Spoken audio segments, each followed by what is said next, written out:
Обвинетиот Никола Груевски го осудува на казна затвор од 2 години.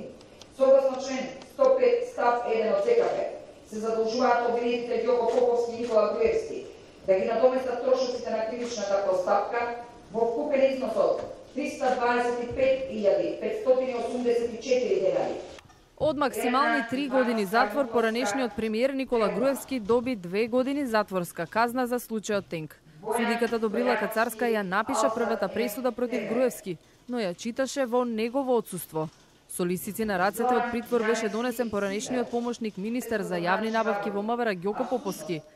За него беше изречена казна од 6,5 години затвор, бидејќи тој го потпишал договорот со МАК Аутостар, а бил свесен за незаконското фаворизирање на таа фирма, соопшти Кацарска. Поповски вчера доби 9 години затвор за случајот 300. Уште во месец февруари 2012 година, што значи уште пред да биде објавен тендерот, обвинетиот Никола Груевски во разговор со Гордана Јанкуловска и вели дека проспектот за тоа на М е пред него, додека другите проспекти не му требаат, затоа што тој го одвоил конкретниот проспект, а таа треба да продолжи со реализацијата понатаму.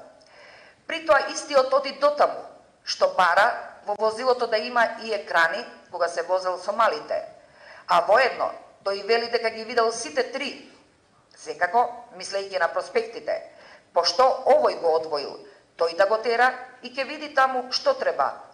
Адвокатите најавуваат жалба, велат не постојат услови кривично да бидат гонети сите обвинети. Се повика и на законот дека дозволува обвинетиот да не присуствува во судница кога се изрекува пресудата, но никој не одговори зошто Груевски не дојде во судница. Со леснотија ќе го доведеше овој суд при изрекување на пресудата да донесе ослободителна пресуда. И не само тоа, но да донесе, ако милуваше така, и одбивателна пресуда. Тоа од причина што не постојат услови за кривично гонење на ниту еден од обвинетите.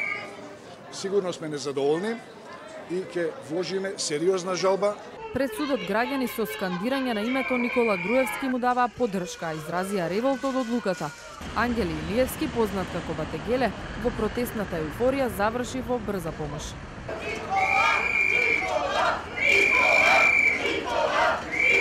Вчера се легализира митото и корупцијата. Ете, таа е пораката. Јас мислам дека сега граѓаните на Македонија можете да уживате во мито и корупција, кај ќе стасате и уво да не ве боли. Ако Заев го ослободија, ќе не ослободат и нас. Во неколку наврати беше спомената и екс-министерката за внатрешни Гордана Јанкуловска, која е обвинета за овој случај. Но процесот против неа продолжува за 5 дена поради ризична бременост. Чекајќи ја правосилноста на пресудата, Груевски ќе се брани од слобода, но не смее да ја напушта државата, бидејќи неговиот пасош е во судот.